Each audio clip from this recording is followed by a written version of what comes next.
If you dive deep enough into the ocean, and the deep blue will eventually go dark, very dark. And in this darkness, you start seeing all the very strange fish. I'm talking about the eerie things, the ones with the nasty big teeth and maybe neon lights that looks like attached to their heads.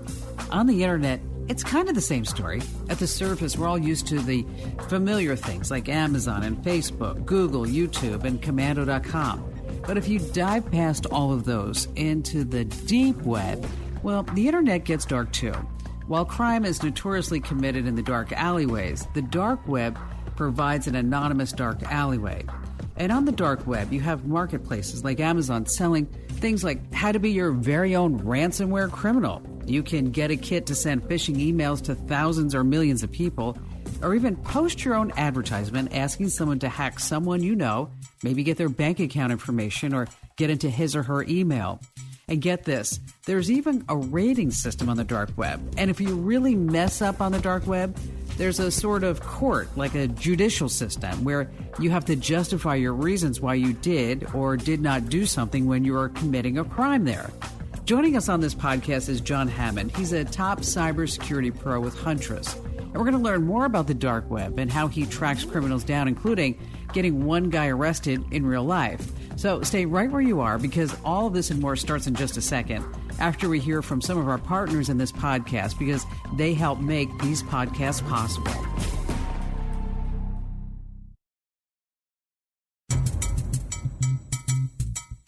So, John, thanks for joining us. Now, what do you do in real life, and how can somebody learn more about you? Yeah, in real life, my day job is a security researcher at Huntress.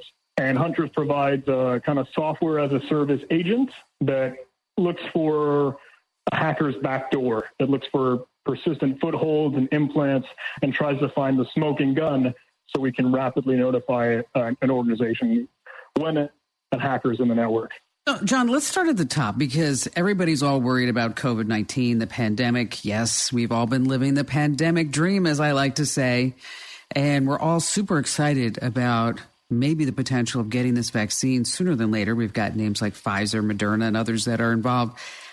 What's going on with the hacking and the vaccine? Because that's pretty alarming to me. Yeah, you're absolutely right with the whole cold chain kind of umbrella term, right? The transporting and offering the COVID-19 vaccine that has to be stored in like practically sub-zero temperatures, right? So the name cold chain, and those vaccine providers like Pfizer or Moderna are going to be the ones rolling them out. What we're seeing potentially in the dark web, and actually what we're just seeing in cybersecurity as a whole, IBM kind of blew the whistle and alerted the community, hey, there are cyber attacks for phishing and trying to harvest information regarding this cold chain, even early as starting up back to September. Okay, so the hackers, the bad guys, the scammers, whatever you want to call them, are they setting it up so that this way, because with the cold chain, they have GPS gadgets and chips all involved. So this way they know exactly where the vaccine is along the way, along with their monitoring the temperature. Now, anything that's connected online, I've always had the thought that, that is, of course, able to be hacked or infiltrated at some point. Are they looking to disrupt the cold chain to stop the vaccines? Or are they going to hold the vaccines for ransom? What are you hearing? There are a lot of different sort of techniques or tactics the hackers could choose. Some are sending phishing emails like under the guise of these vaccine providers, and they might be baiting the recipient to enter their credentials to the provider's website. And maybe, okay, those are just breadcrumbs, but potentially that's enough to get their foot in the door and maybe gain access to more of the company's network. And we could sure extrapolate on that and maybe, okay, attack the source itself or go for the provider. But there are other techniques too. They might be deploying ransomware to try and disrupt operations. But I think the most common one we're seeing now are cyber criminals trying to sell fake and counterfeit vaccines. Wow. That's, anytime that you want to sell something, I always say it's fear, sex, or greed, right? And in this case, it's definitely the fear that you're going to get COVID and you're not going to be able to get the vaccine. I went online because over at the LA Times, they had one of these surveys where you type in your age and if you have any health ailments and then what phase that you're going to be as far as getting the vaccine.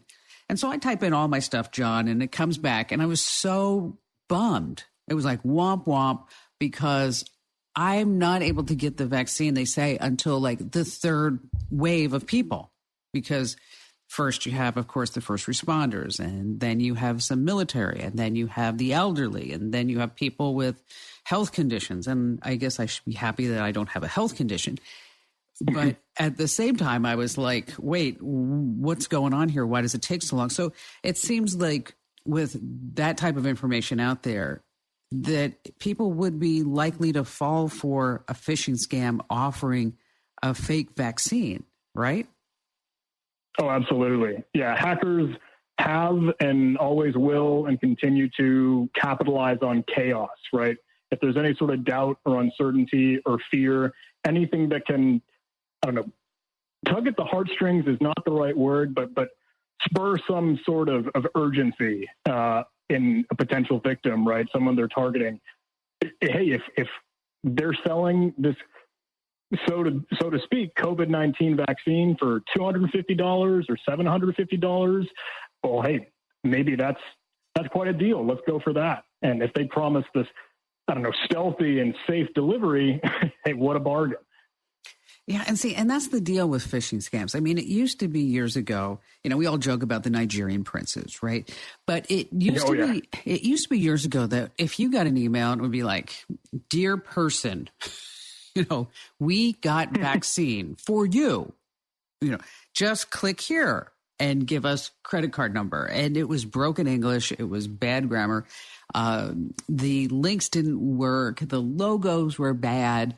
And it was just kind of obvious that there was somebody in a foreign country that is just trying to steal from you. But now I think we need to tell everybody that these phishing campaigns are getting so much more sophisticated, that they are using real logos and real links. And what other things are you seeing that might be a telltale sign that it is a phishing scam, or is it just getting that good that you can't trust anything that you get in your email, which is kind of my inclination lately?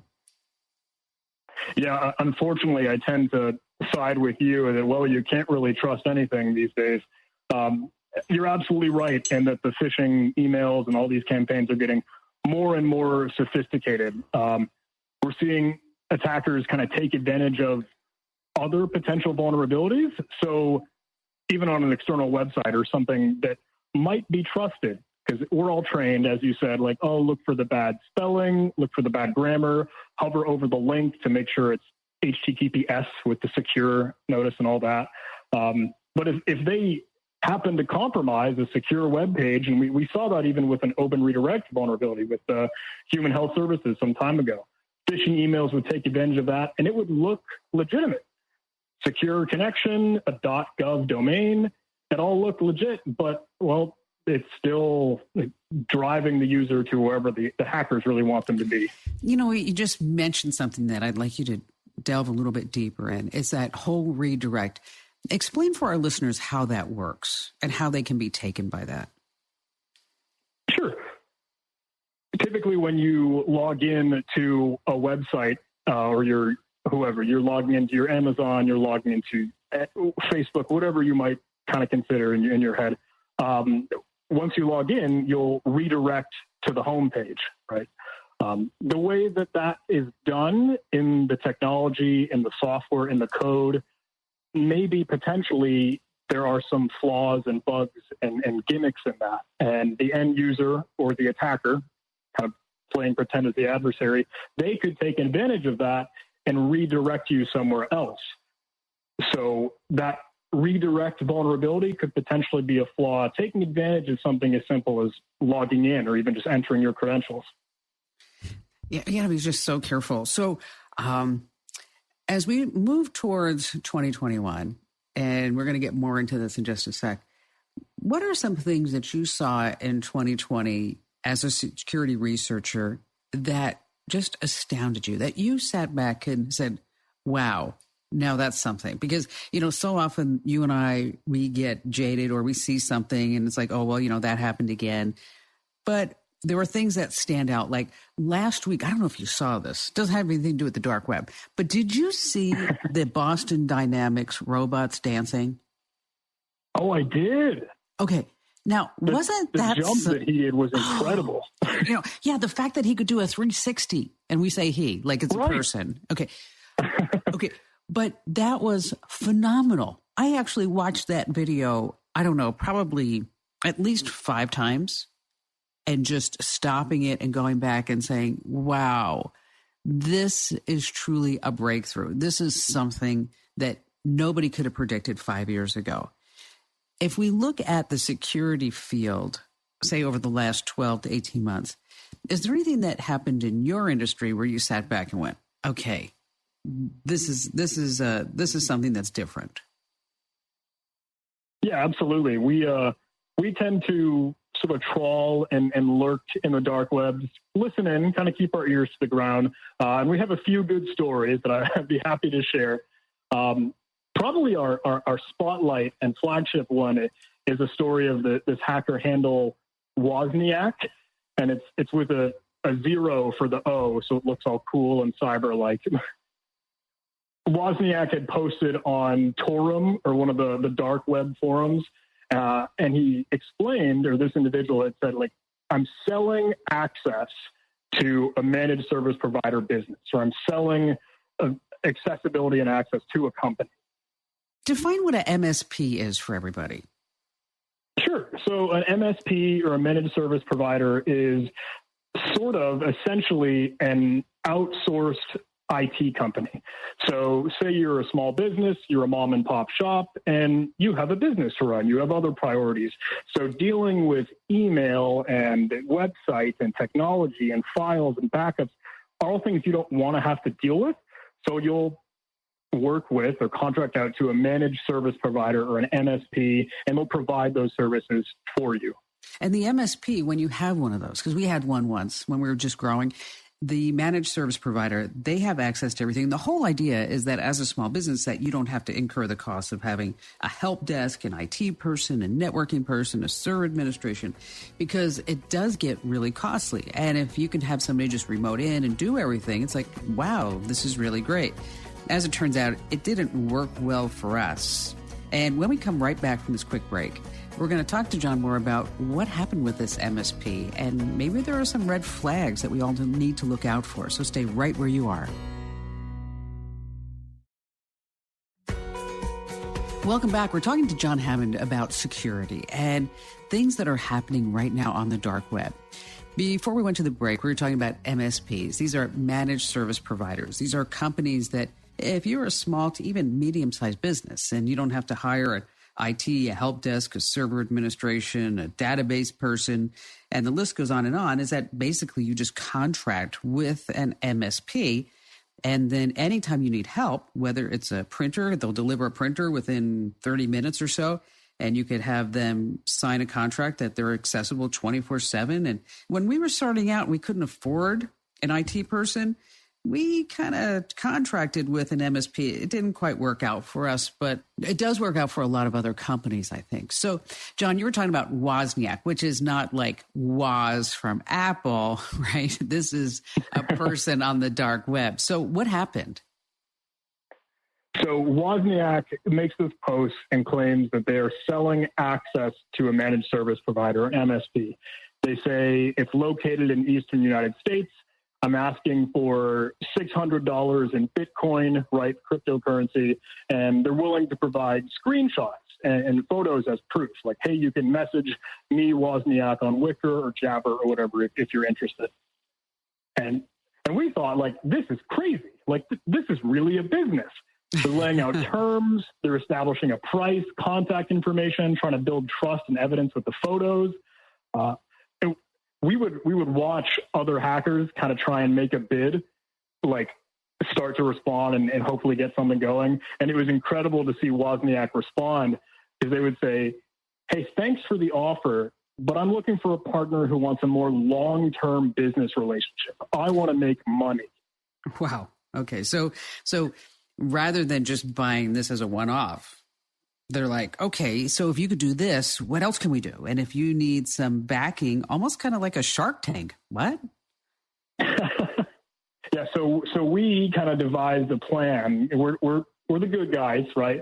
But we're trying to social engineer Wozniak and like act like we were a potential customer to see what information that they would share, sort of like hack the hacker. And Wozniak fell for the bait. They told us how they got in. They were phishing for credentials. They sent screenshots containing the IP addresses and the server names of the compromised target. And it's funny, I like this tidbit. We wanted to capture that as evidence, but if we were to take a screenshot of his messages within the application, well, that would notify him, and that would really, sound the alarm. So we ended up just taking a picture of the phone. Oh, wow. This is a little, I guess you'd say old school that way. Right. So you catch the guy. At what point do you turn it at all over to the authorities? Oh, we absolutely do. Yeah, we were able to do our homework. We were able to find out who the victim business was, and we could notify them as soon as possible. So that MSP was made aware, and we actually ended up having Wozniak arrested. But the story did continue on. It got to the FBI. It got to other individuals that were able to kind of spur this investigation more. But as it turns out, Wozniak, our hacker, was a disgruntled ex-employee of the managed service provider that he hacked. He was an insider threat all along. Are most of these cases an insider? Because it seems like an insider would have access to certain systems and know certain protocols and be able to navigate certain systems.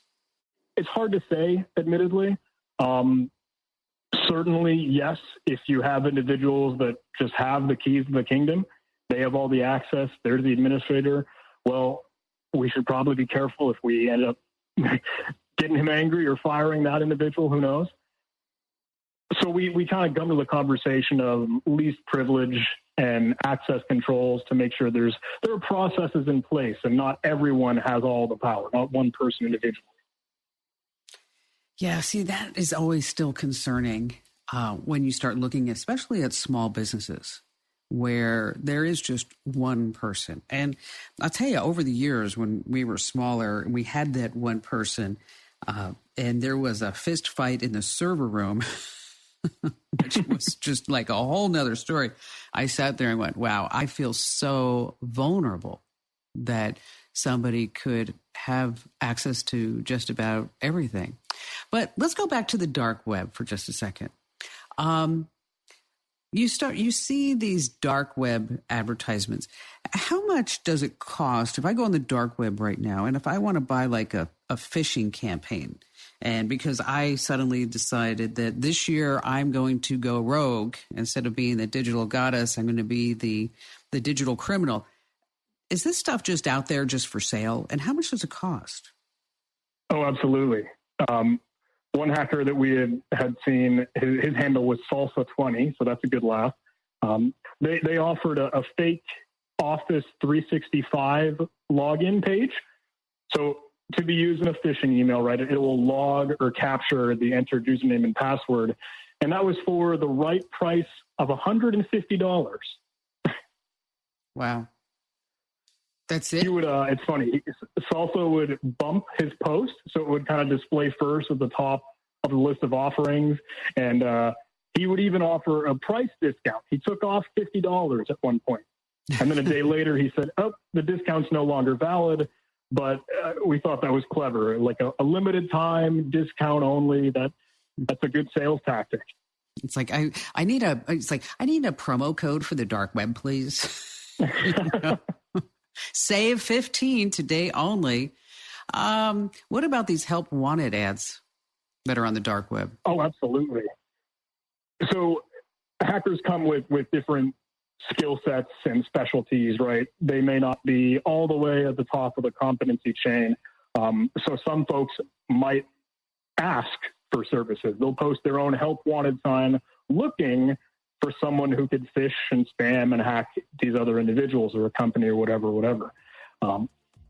It's funny, one point we saw one individual pay for and want to start a conversation with this help wanted sign. But later in that same thread, the original one posting this had said, that guy ripped me off.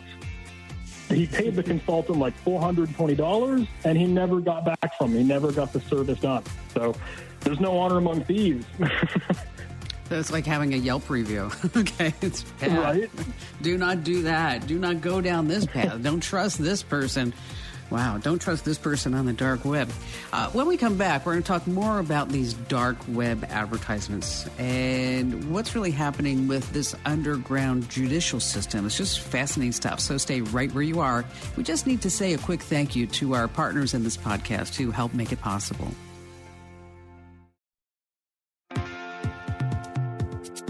Welcome back. We're speaking with John Hammond. He's a top security pro in the internet industry, and we're talking a little bit about dark webs. And it's fascinating to me that, we have things like Upwork and Elance and LinkedIn and all these other legitimate.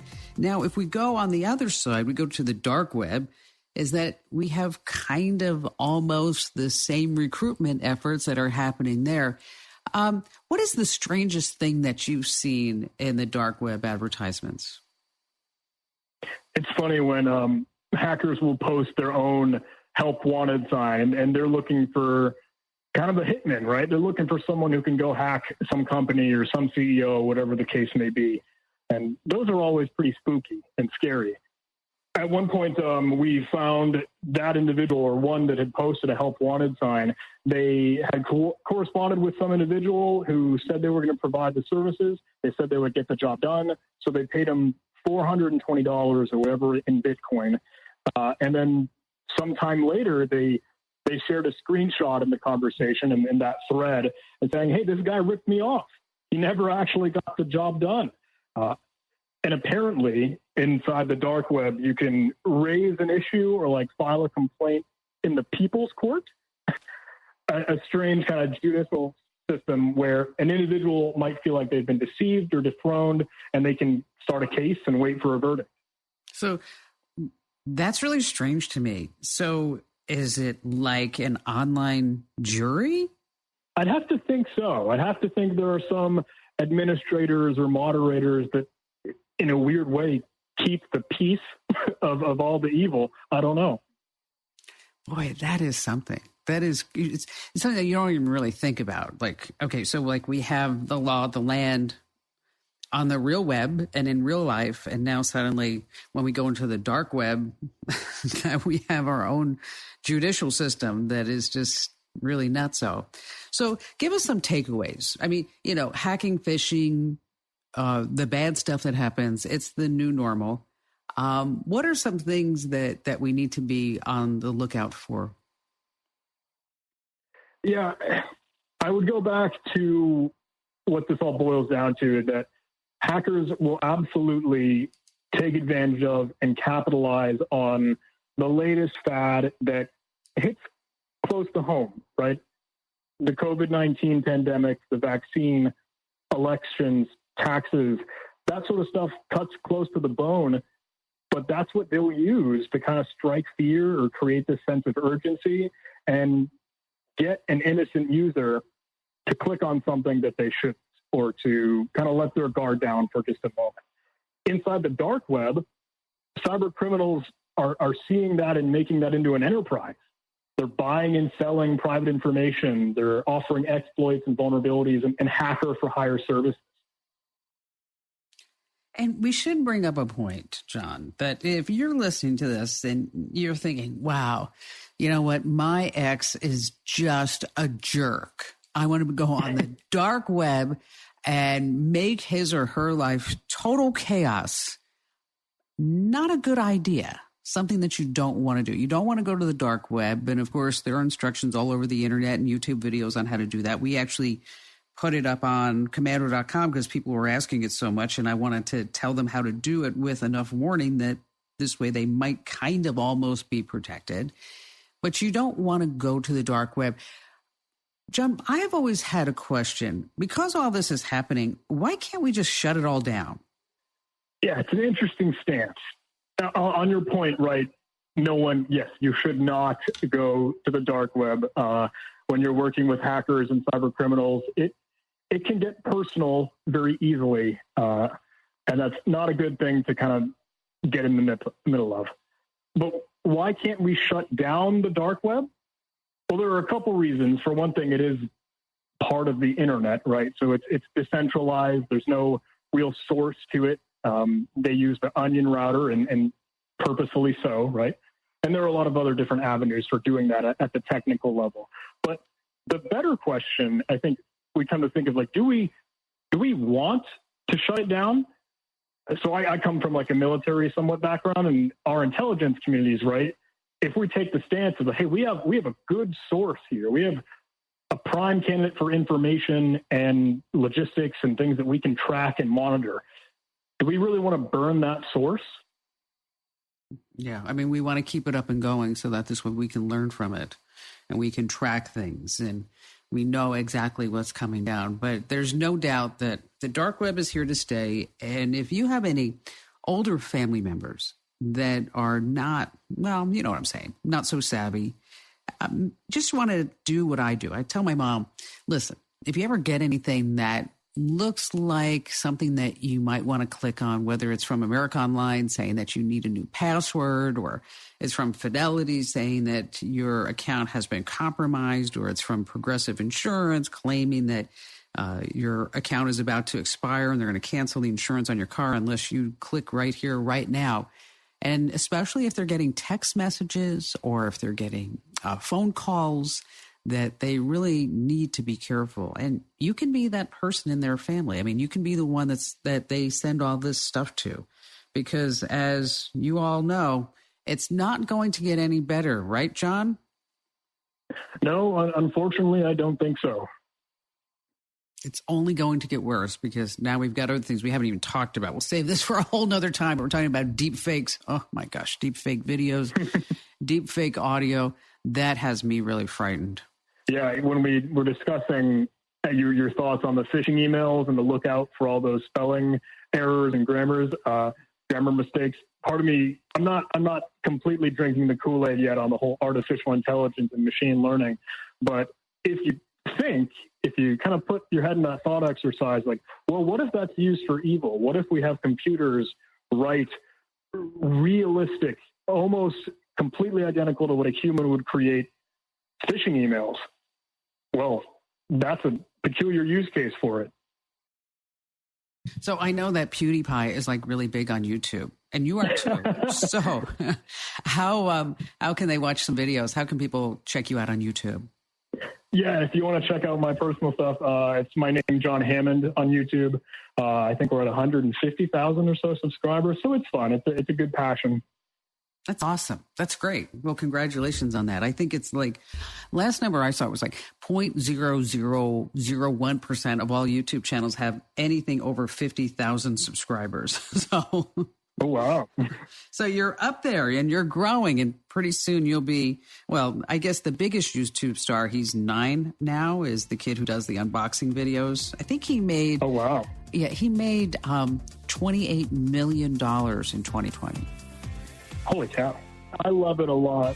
And that my community is, hey, we're talking about cybersecurity, we're talking about education, and hopefully real stuff that has some good value to it.